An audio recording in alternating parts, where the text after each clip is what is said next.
Welcome to the Inside Silverstone podcast, a business-focused podcast covering all things tech, engineering and innovation. Hosted by me, Chris Broome, a huge tech, motorsport and gaming fan, and also the owner of Longhurst, a firm of lifestyle financial planners and independent financial advisors located in Silverstone, Northamptonshire. This is a series of unscripted and unpolished conversations with leading business owners, thought leaders and high-tech talent where we discuss their experiences within the Silverstone business and motorsport region. We will also be asking them to share their knowledge, insight and their thoughts on the future just for you. If you're looking to learn more about the Silverstone high growth region and commercially connect with like-minded peers, you've definitely come to the right place. Welcome to Inside Silverstone.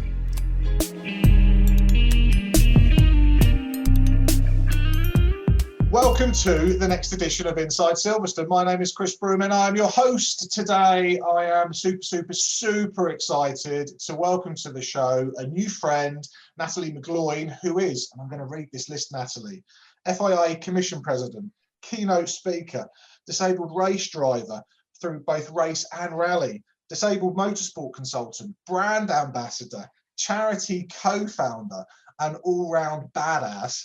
Nathalie, welcome to the show. Hi, nice to be on the show. I don't know if that list makes me kind of master of none and jack of all, but yeah, no, thank you. That was quite master of all. And this is what we're going to cover in the podcast. So first of all, thanks for being a good sport and coming on. I know you are ridiculously busy. I follow you on social media and LinkedIn, etc., etc. So I see you're doing lots of these interviews. You're clearly trying to raise awareness, trying to do so many other wicked cool things. And you're also a regional neighbour because you live literally just around the corner from me. So thank you so much for coming on. I have an immense list of questions. I'm not going to bombard you with too many of them, but I really want to talk about basically the genesis behind sort of your story and why you're sort of here and what you're doing in life in general. And then there are so many other topics, including FIA Commission President and other things that I just think our listeners are going to want to listen to. So if it's okay, for those that maybe aren't aware of your story, your background, is it possible just to share a little bit of a sort of narrative behind sort of A to B, the past to present day? Yeah, so I was injured in a car crash when I was 16, broke my neck.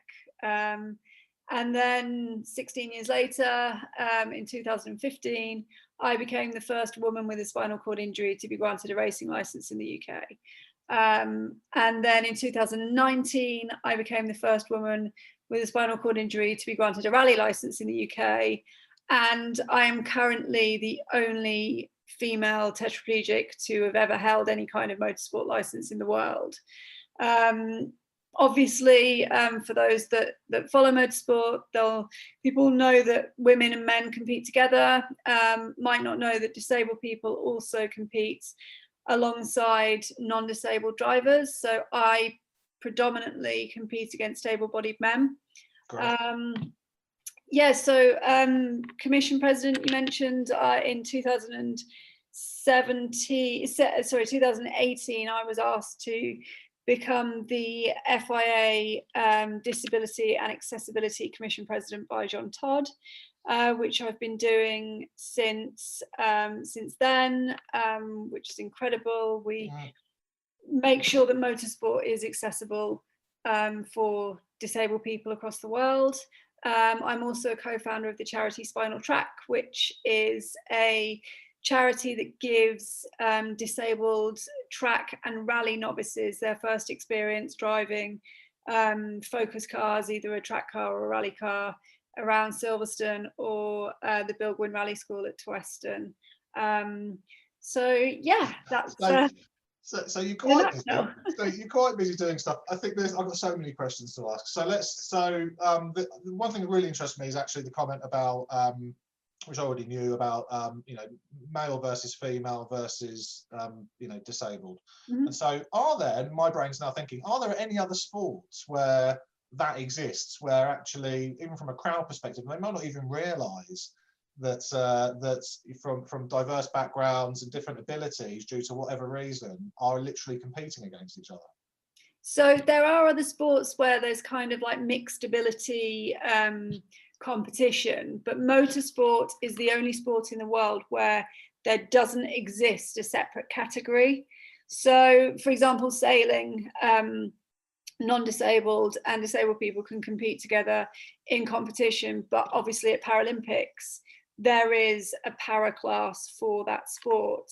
And I think every other sport, I think there might be an exception, flying sports, I don't know the right terminology. Yeah. I don't think that a subcategory exists for that either, but motorsports as a kind of mainstream sport is the only sport in the world that can boast that disabled and non-disabled drivers compete on level playing field, as well as men and women. And you know, it's all about the skill level and the bravery level. And you know, I thought that's one of the reasons that I fell in love with the sport, just being able to do something on level terms with able-bodied people is not something that disabled people can do easily in other walks of life.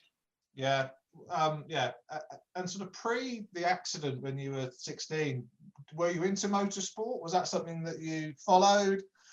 Nope, didn't have any idea about motorsport. The only thing I could tell you about motorsport before my accident is my pop watched it on a Sunday, and if we were in his house, my nana and pop, we wouldn't be allowed to speak to him because he'd be watching Formula One. But aside from that, I didn't have any interest in racing, knew nothing about it up until mid-20s, and even when I started track days, I didn't really know anything about motorsport. So I'm quite new to the subject in terms of, you know, like heritage and stuff. Yeah, being a fan.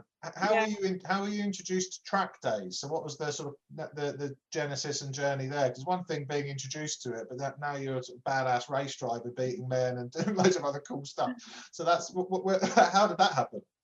So before I started down kind of the motorsport journey, I was a wheelchair rugby athlete. And yeah, so that was as soon as I graduated from university, I started playing wheelchair rugby full time. Cool. I was on the GB squad, and that was my reason for everything, really. You know, with sport, it's all or nothing often.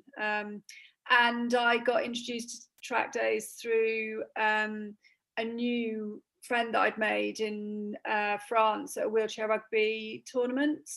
And I had got a 911, and he had just bought a new BMW M3, and he told me that his M3 was faster than my 911. And I knew nothing really about cars at the time. I just thought the Porsche 911 was the fastest car in the world and nothing could beat it. And he said, well, why don't you come on a track day and we'll see if your theory's right.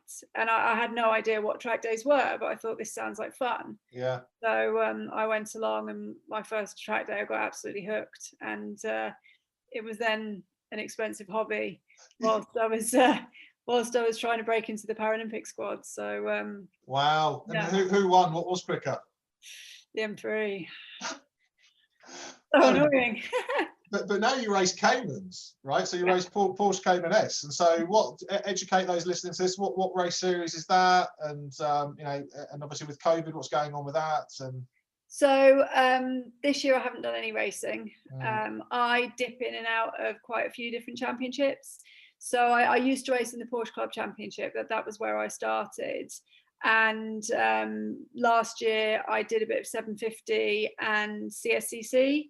I was meant to be racing in the Porsche Cayman Sprint Challenge this year in a Cayman GT4, but we haven't managed to be able to get the hand controls to work effectively with the car, so that's going to be delayed until next year. But yeah, like COVID hasn't been the only reason that I haven't been racing, but it's just been like a knock-on effect. There was a lot of development that I was doing off season with the car, and because of COVID it got delayed, and then just everything went a bit wrong. So really, I haven't done like a fast lap around the circuit this year. I've been to 4 test days. Each time there's been something wrong with the car, which has been frustrating. But yeah, I haven't put in a fast lap, which is so annoying. But there's next year, right? And then there is next year. It's going to be next year for all of us, yeah, in whatever capacity. And so, something you said earlier. So, 2015 was when you got the race license, mm-hmm. And you were the first. Yep.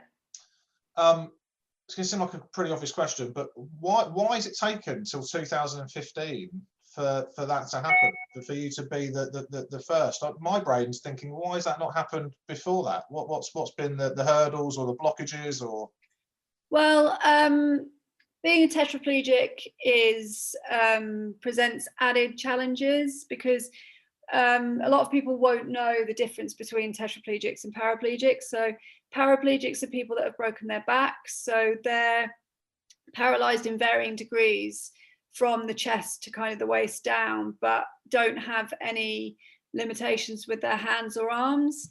If you're a tetraplegic, it means that your arms and hands are affected. So I haven't got full hand function. So gripping the wheel and changing gear and hand controls and stuff, it's possible, but it presents, it's not an obvious choice for a tetraplegic, just put it that way. So, you know, that's probably one of the reasons why, you know, I'm the first. But again, like the female issue within racing, there is a small proportion of females that make up the motorsport license or racing license holders. So if you then combine that with, you know, someone with a spinal injury and a tetraplegic, the likelihood of someone holding that title, I guess, is very, very slim. And it's like with the young girls wanting to go racing. If people like you aren't visibly active in a sport, it makes it difficult for other people like you, so female tetraplegics, to aspire to wanting to do that. So I'm hoping that with the work of the Commission and my profile within motorsport, that we'll see more females with any kind of disability coming into the sport. Good, yeah, and more to it. And so let's talk about the FIA Commission role. So you were asked to do it 2017? 2018. 2018, sorry. And so what's... So no, first of all, 2017, it is 2017. Sorry. First of all, what was that like being asked? And secondly, what's the role? You know, what are you doing? What are the hopes and aspirations for the coming, not just the coming year, but decades, and you know, the legacy that you hope to sort of build there? So I was asked by Graham Stoker, who's the Vice President for Sport for the FIA, to go to the International Sport Conference to speak on my experience of kind of getting my license and just disabled motorsport in general. And so I was one of the keynote speakers at the event. He'd seen me speak at the FIA Women in Motorsport Conference in Portugal the year before, which came about through just a friend mentioned me to one of the organisers, and I got an invite. And John Todd heard me speak in 2017 in Geneva on the subject of disabled motorsport and safety. And you know, it was crazy, because it was an event that was full of motorsport legends, and John Todd knew who I was, and he congratulated me on kind of a job well done for my talk. And I thought, oh, that's fantastic. John actually knows that I exist, and you know, getting praise from John is a big thing. Yeah. So I thought nothing of it, and came home, and I was contacted by the FIA to go to Paris in September of that year to what I thought was to give more advice and just experience about getting my license. And before the meeting, I think about 2 weeks before, I had a request for my CV. And I was like, this is really weird. And I said to my partner, Andrew, imagine if they offer me a job. And when I said it, I believed it was so far away from reality that it was just a joke. Yeah. And I thought, oh, well, you know, the FIA are a global organisation. Maybe this is just how they function. Maybe they want to know what my experience is so that they can see how relevant my opinions are. Yeah. And so we went along to Paris, and I met with a couple of people there, and we spoke through a lot of stuff that had been put. Jean had created this kind of background for the commission about kind of purpose and different ideas about motorsport, and Peter Bear, who's the General Secretary for Sport, just talked me through it. And about 45 minutes into the meeting, he said, oh, we haven't told you why we've brought you here today, have we? And I kind of said, well, I thought it was just about this. And he said, well, it is, but Jean has created a commission and he'd like you to be president of it. Yeah. I couldn't believe it. Amazing. I just, you know, it was crazy. Of course, I said yes. And then I think about that for a minute. Yeah. And Jean came up from his office. Peter phoned him, and he came up and said thank you. And he said, you know, look, this isn't a commission for the sake of a commission. We've got work to do. We need to make positive change. And can I count on your support to do that? And I said, absolutely. And I've been working with them ever since. So it was an incredible day. Fantastic. And so what are the hopes? Are there sort of plans afoot? Are there things that you can even talk about and share at the moment? What you know, that's obviously a couple of years ago. We've had COVID in between. Mm-hmm. Well, so the first thing that we did was sort out the legislation in the International Sporting Code. So in Appendix L of the International Sporting Code, there's a section in there for disabled participation in motorsport. And quite a bit of the legislation was quite outdated. So it had been put in there at some point with, you know, the experience that the FIA had of people competing with disability at the time. And there were certain things in there that you could see had been put in specifically for individual drivers. There was quite a bit in there that had been literally put in the appendix so that Alex Zanardi could compete. So the legislation was quite fragmented and not very relevant, or some of it was not very relevant for today's kind of motorsport. So the first thing we did was we changed quite a bit of that as it made sense to.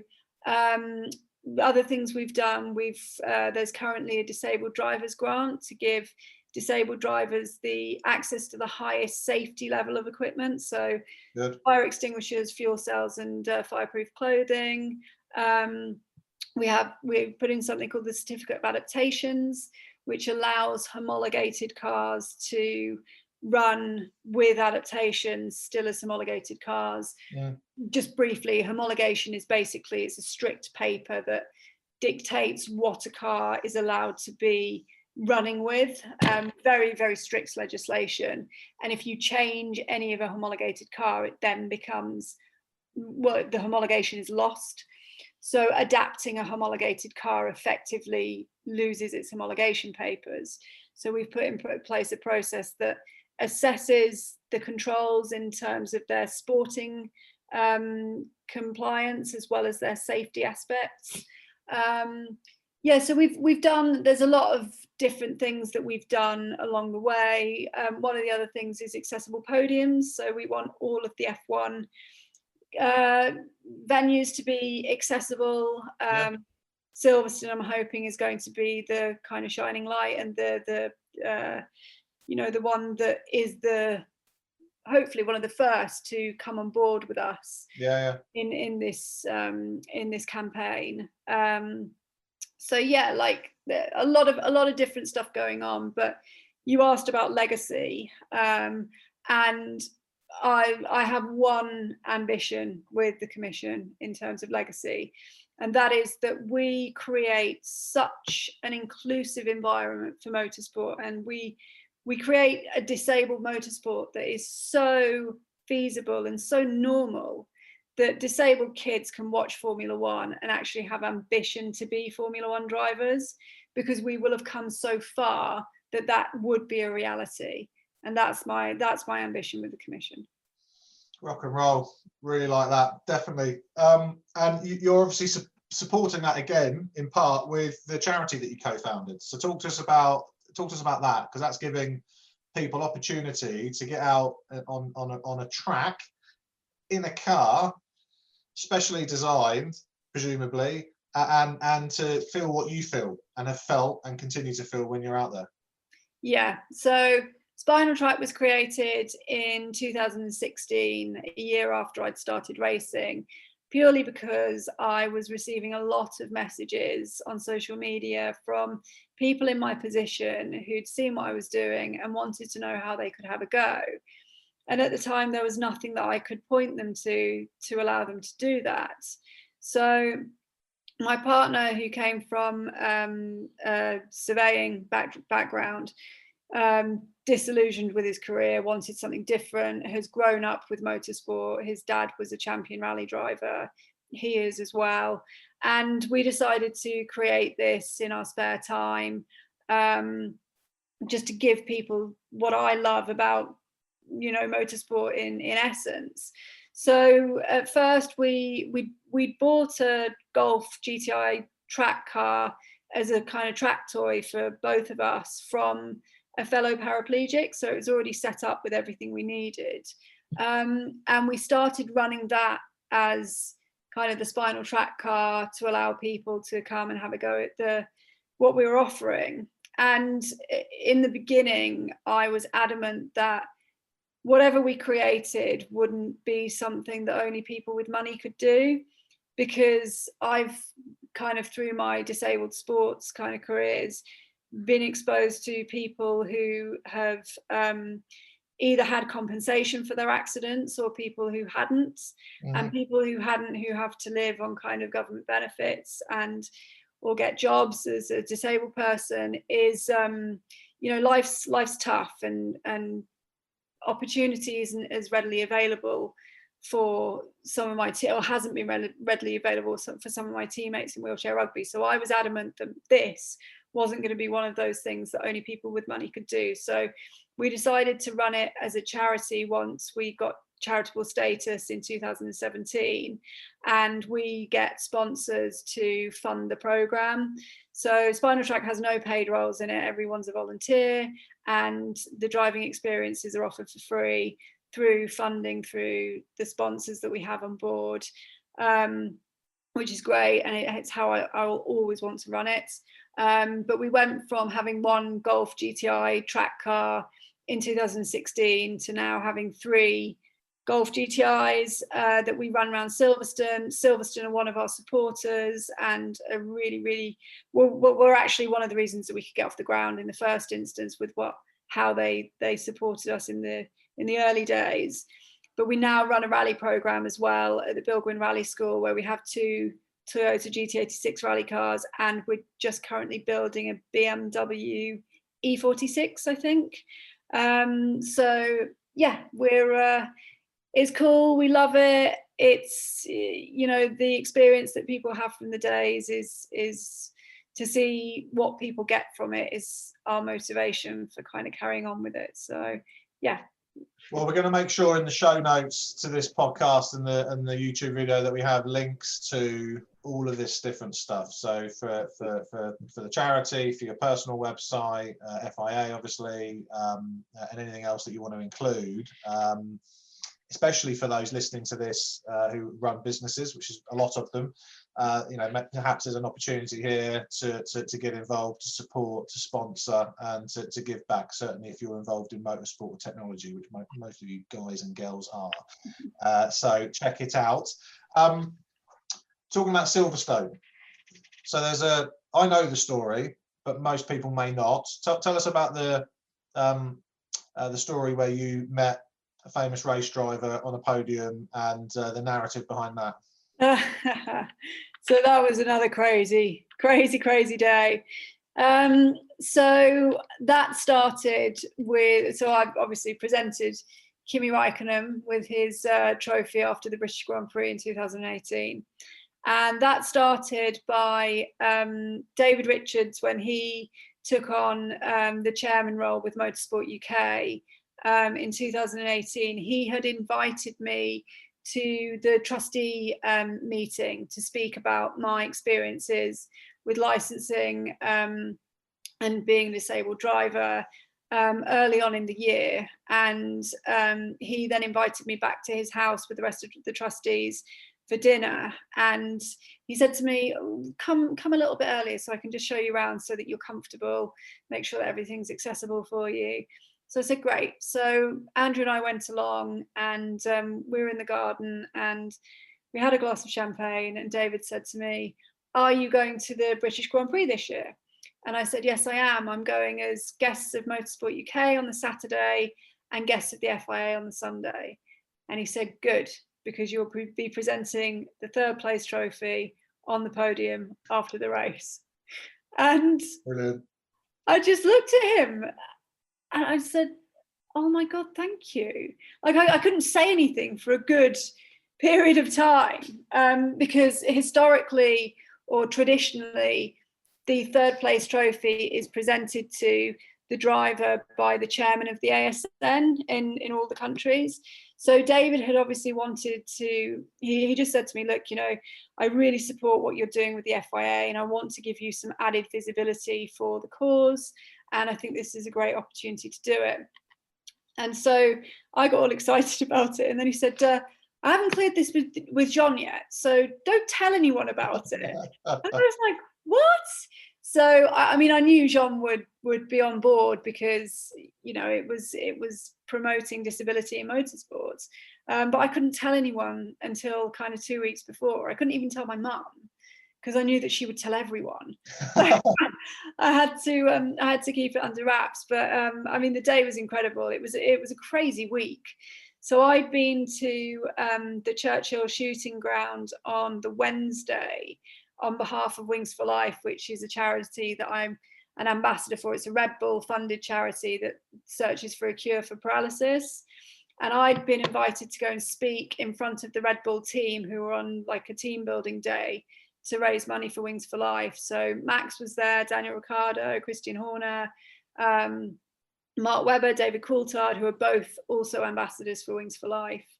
And I spoke about my story, which was crazy, you know, me being able to tell my story to all these incredible people that, you know, a lot of people's heroes. And then that evening, I went to the F1 Ball in London and spoke on stage there alongside Mark Webber on behalf of Wings for Life again. So I'd already kind of met, well, I hadn't met Max properly, but I'd met a few of the guys who would be at the race. And so I was given some hospitality passes to the Red Bull hospitality in the paddock. And I had a light chat with Max, had a chat with Christian. So I was like, this is crazy that I'm just speaking to these people who, you know, most people don't even get to meet. Yeah. And this was on the Saturday, and I saw Kimi late on in the paddock, and I wanted to either present the trophy to Max or Kimi. And I saw Kimi and I thought, right, I'm going to go and introduce myself to him. And he was being harassed by another fan. And I said, oh, hi, Kimi. My name's Nathalie McGloin. I'm president of the FIA Disability and Accessibility Commission. I'll be presenting the third place trophy on the podium on tomorrow. And I think he looked at me and thought, crazy woman in a wheelchair. Like, of course she is. And so I said, can I get a photo with you? And so he said, yeah. And I said, oh, I didn't see how qualifying went. How did you do? And he said, I qualified third. And I said, well, I might be presenting you with a trophy then. And he said, well, if you are, you want to get yourself a different trophy because I don't want to come third. I kind of thought, fair enough. And so I went home next day like crazy. I couldn't contain my excitement. And then when the time came around to going onto the podium, obviously, all of the dignitaries go onto the podium beforehand, and we were kind of set back from the walkway of the drivers. So when the drivers came onto the podium, they didn't see us. They're obviously waving to the crowd. And they all went to their places. And I was kind of sat slightly behind where the trophies were sitting on this pedestal. And so Kimi couldn't see me. And so as I kind of went round the corner with the trophy on my lap, and he saw me, his face completely changed, and his face lit up and he smiled and he jumped down from his step and he said, "Oh, it's you." And I said, "Well, told you I was going to be here." And yeah, we had a little moment and he shook my hand, and then Lewis and Sebastian both shook my hand as well. They made the effort to come down because I couldn't get round to meet them because of the gap of the other podiums. So they were really sweet. And yeah, it was the best day of my life. It was incredible. And they all took the time to speak to me afterwards and have photos. And it was crazy. I was so privileged to be given that opportunity. But what an amazing platform and opportunity for others to be able to see you on there doing that, shaking hands, avoiding champagne. And they actually got briefed about that in the green room, because I said to the guy who organises it, I said, "I've got to go to France tomorrow and I don't want my wheelchair to smell of champagne. So can you ask them just not to soak me in it?" So he actually said to them, "You're not allowed to pop the champagne until she's gone around the corner." Brilliant. And presumably they obeyed that rule. And, they did, yeah, they did. And then pop them open. Oh, honestly, what a phenomenal story. And look, you're talking about, that's the reason I really wanted you on. You're clearly very humble and huge levels of humility, which is just phenomenal in relation to being able to meet these people and to do this. But I think the flip of that is to many other people, not just in this country and around the world, I can only assume that you are an absolute hero to them for what you're doing and what you're representing and the legacy you're trying to build. So I'm going to just say that out loud. Thank you. And I'm going to move on to other questions, but I can candidly say that, even just in this 20-30 minute interview. So, right, let's move on to some fun questions, some quick fire questions. So, okay. Favourite circuit? Silverstone. Of course. Favourite race series? What that I compete in, or both? I love touring cars. Like touring cars, I love. It's just ace. My favourite race series to compete in, 750. Okay. Obviously, British touring car I love as well. I just love the rubbing and the bumping, and it's just super fun to watch. Certainly from a spectator's perspective, also more accessible and cheaper to go and watch. And obviously Nick Hamilton's racing in that as well. Indeed. Flying the flag, so awesome. Favourite driver, if you have one? Might be Billy. Yeah, God, that guy's an equal rock star. Right? Yes. Like absolute rock star. Well, obviously Kimi is the ultimate favourite. Of course. But I think I'm privileged to know Billy, so yeah, I just think he's amazing. Yeah, for what he went through, then to come back the following season, it's just like. So I've messaged him and asked him to come on this as well. So Billy, if you're listening or watching this, come on, let's share your story. We have a really silly question that we ask at the end of most podcasts. What's the king or queen of crisps? Salt and vinegar. What make? Actually, no. Pom Bears. Pom Bears. My Louise will be in your corner there. Absolutely loves Pom Bears. Another packet of Pom Bears. You are the first in, I think, 30 interviews to say Pom Bears. So you completely own that situation. Right, what other questions have I got? I've got so many. I don't want to take up much more of your time, if I'm honest, Natalie, but next generation, girls on track, STEM. So back in, I think it was February, March, we did a pre-COVID, we did a special International Women's Day, but it was like International Women's Week special with some other phenomenal women. So we had Christiana Pace, who's FIA, Catherine Richards from Mercedes, Lena Gadd, who's the first female race engineer to win Le Mans 24 hours, drop the mic, Louise Goodman, who was just giving me complete education and learning on how to be a broadcaster. And many other women as well, phenomenal women, all talking about next generation, STEM, girls on track. 1-2 minutes. What do you think? What's the again, this is the legacy piece, but hopes for the future? Well, I think the future for women in motorsport is really positive and really bright. I think the Girls on Track programme, for which I'm an ambassador for, is brilliant. I would actually like to do something like that, or the Girls on Track programme that happened at the FIA, where they kind of went round and got girls to compete together, and then the top 2 went on to compete at the 24 Hours of Le Mans in the karting series. I'd like to do that with disabled drivers. I think it was brilliant. But I think the W series as well, I think there are 2 kind of like approaches you need to get women or disabled drivers or minority groups to start out in motorsport and continue. And the first is grassroots, get the kids in, get them interested, and secondly, have visibility for them or for other people that it's happening, that women are competing. And the W series does that. You know, it's not a series of female drivers, it's a series of very competitive drivers who happen to be female. Yeah. And the exposure that they get is brilliant. The opportunities that the individual drivers have had off the back of that is brilliant. Yeah. It's a proper thing, you know, the money that there was at stake for prize money, and the you know, who the series was supporting. It was huge. It was done properly. It wasn't a token gesture. Yeah. And you know, it's obviously this year has been this year, but next year I'm sure it's going to get bigger and better. And you know, the motivation for it is honest as well. You know, it's a genuine want to increase female participation in motorsport. It's not just a box ticking. And I think that that's why it's successful, because it's been done in the right way.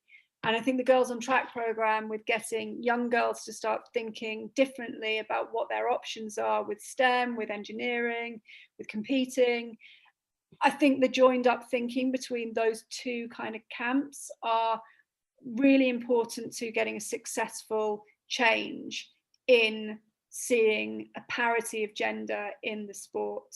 And I believe that, you know, with disabled motorsport as well, that we can learn from how the kind of women in motorsport commissions have done, and kind of follow suit with that attitude as well. What with the potential hope of having its own independent race series similar to the female? I don't know whether an independent race. I definitely think the Girls on Track programme of getting young disabled kids into karting, having a look at the different options for them with engineering and STEM and all the rest of it, and showing what is available for disabled kids to actually go and do. Yeah. And then some kind of publicity for, you know, giving some platforms to disabled drivers already competing, to show disabled kids that it is happening. I mean, Nick Hamilton does so much for kids with cerebral palsy to show that it is possible. Billy as well, Alex Zanardi when he was competing. But there are so many disabled drivers across the world, really successful disabled drivers, doing great things, that just don't have the platform to be able to just shout about it. So a disabled series, if there ever was a disabled series, it would be purely for publicity, to show what was possible, as opposed to needing that for disabled people to compete, like the W series. You know, women can compete against men, disabled people can compete against non-disabled people, but having that platform just highlights it and shows that it's happening, that it is possible. Yeah, absolutely agree. And just for those listening and watching this, certainly with the sort of narrative along the future employment and career options, our business Longhurst is based on Silverstone Park, which is next door to Silverstone Circuits, which is why we're called Inside Silverstone. In and around Silverstone Park are, I think, over 2,000 businesses within an hour's drive, all serving and connected to businesses involved in motorsport, engineering, STEM, technology, you know, AI, and clearly race series. And so check out the Silverstone Park website. I'll include in the show notes a link for that. So certainly for those who are looking for education paths, career paths, you wouldn't fall short of checking that and our location out. Nathalie, thank you so much for coming on the show. It's been phenomenal. You've been a good sport. Great question answer regarding the Pom Bears. That is certainly winning the crisp question so far, which is maybe for potential sponsorship for next year. Pom Bear Racing. Imagine a car wrapped in Pom Bear logos. Be good. That'd be or a car full of Pom Bears. Or a boot full. Every time you race, there's a boot full of them. Absolutely. Nathalie, thank you so much for coming on the show. I'm going to make sure, as I said in the show notes, we've got lots of links so people listening and watching this can find you. You can look into the charity that you're involved in from a corporate sponsorship potential. And clearly myself and everyone else will be keeping a keen eye on what you're doing. And I can only wish you huge success with everything that you're racing from the FIA and the legacy that you will no doubt build just because of your tenacity and clear hard work and because you're badass. So Nathalie, and eventually when lockdown's over, happy to take you and your fella out for a drink in Toaster and meet at a pub, have a gin and tonic or a beer and a packet of Pom Bears. That sounds absolutely perfect. I would love to do that. Nathalie, thank you for coming on the show. Thank you for having me. The Inside Silverstone podcast is produced by the team at Longhurst for the benefit of those with a passion for all things tech, engineering and innovation. For more information, please visit longhurst.co.uk/Inside Silverstone, whilst also remembering to give us a 5 out of 5 star rating on iTunes. Please note that neither Chris Broome or Longhurst work for Silverstone Park, Silverstone Circuit or Silverstone Technology Cluster.